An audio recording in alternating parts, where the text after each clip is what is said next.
aware of how much you're already been loved by God. वो ये जानकर है कि परमेश्वर आपसे पहले से ही कितना ज्यादा प्रेम करता है। Amen. In the Old Testament, in the law sums up that you shall love the Lord your God with all your heart, with all your soul, with all your mind, with all your strength. पुराने नियम में व्यवस्था ये सिखाती थी कि तुम अपने पूरे मन प्राण आत्मा शक्ति से परमेश्वर से प्रेम करना। And there was nobody, not one person who was able to fulfill this. और एक भी व्यक्ति ऐसा नहीं था जो इस आज्ञा को पूरा कर सका। In the old covenant, God demanded something from man that man was bankrupt to give. क्योंकि पुराने नियम में व्यवस्था में परमेश्वर ने मनुष्य जाति से कुछ ऐसा मांग लिया जिसको देने के लिए मनुष्य जाति कंगाल थी। Can I say this? क्या मैं कह सकता हूँ? You can never love God with your love. आप अपने प्रेम के बलबूते कभी परमेश्वर से प्यार नहीं कर सकते। I'll say it again. मैं दोबारा कहता हूँ, You can never love God with your love. अपनी प्रेम करने की क्षमता से आप परमेश्वर से प्यार नहीं कर सकते। We do not have the capacity nor the ability to love Him like He loves us. हमारे पास वो क्षमता है ही नहीं कि उससे हम उस तरह से प्यार कर सके जैसे वो हमसे करता है। So in the Old Testament, God demands. In the New Covenant, He provides. So पुराने नियम में परमेश्वर मांग रहा था that the love of God has been shed abroad in our hearts through the Holy Spirit. और रोमी 5:5 में बाइबल कहती है कि परमेश्वर का प्रेम अब हमारे दिलों में उंडेल दिया गया है उस पवित्र आत्मा के द्वारा। Amen. Can you hear me, guys, at the back? Is my voice clear, audible? You know, you're too quiet for me today. That's okay. आप लोग बहुत शांत लग रहे हैं आज। But where did this fear come from? लेकिन ये डर आया कहाँ से? इसका वजूद क्या है? If there is no fear in love and God is love, then what is the origin of fear? अगर प्रेम में कोई भय नहीं और परमेश्वर प्रेम है तो फिर ये डर क्या है? कहाँ से आया है? If you want to learn that, we have to go to the beginning. अगर ये सीखना है तो हमें पहली दफा शुरुआत में जाना पड़ेगा। Let's go to the book of Genesis. हम उत्पत्ति की किताब में जाएंगे, 3 अध्याय में जाएंगे। Amen. If you're not able to find Genesis, come forward, we'll pray for you. अगर आपको उत्पत्ति की किताब नहीं मिल रही तो आगे आए, हम आपके लिए प्रार्थना करेंगे। You need deliverance.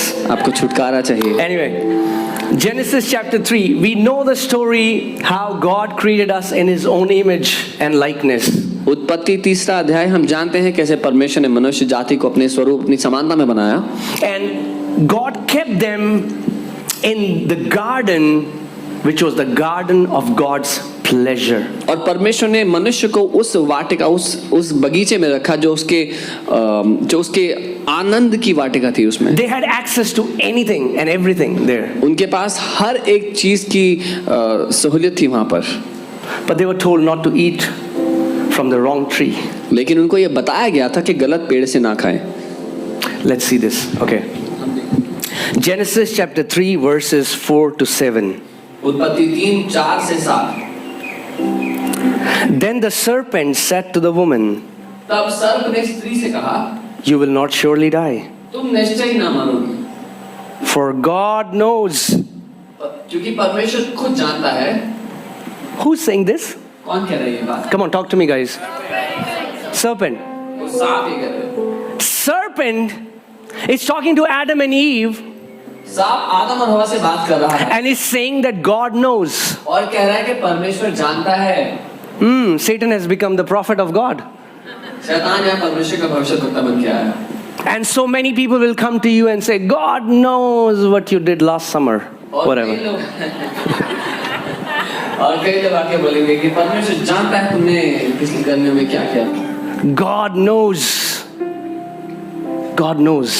परमेश्वर जानता है that in the day you eat of it, your eyes will be opened. परमेश्वर जानता है कि जिस दिन तुमने उस पेड़ का फल खा लिया तुम्हारी आंखें खुल जाएंगी। And whenever the Bible talks about opening of eyes, और जब कभी बाइबल आंखें खुलने की बात करती है, it talks about revelation. तो वो उसका अर्थ है प्रकाशन मिलना।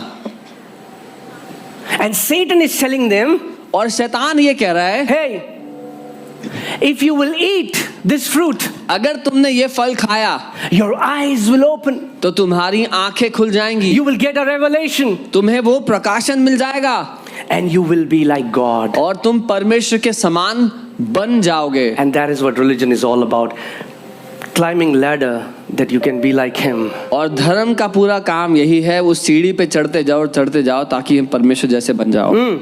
You will be like God, knowing good and evil. तुम परमेश्वर के समान बन जाओगे, बुरे और भले का फर्क जान जाओगे। The word knowing here again is that word where it talks about intimacy. और जो जानना शब्द है यहाँ पर फिर से वही शब्द है जिसका अर्थ है घनिष्ठता या गहरा रिश्ता। Till then, Adam and Eve were completely innocent. They didn't know anything about evil.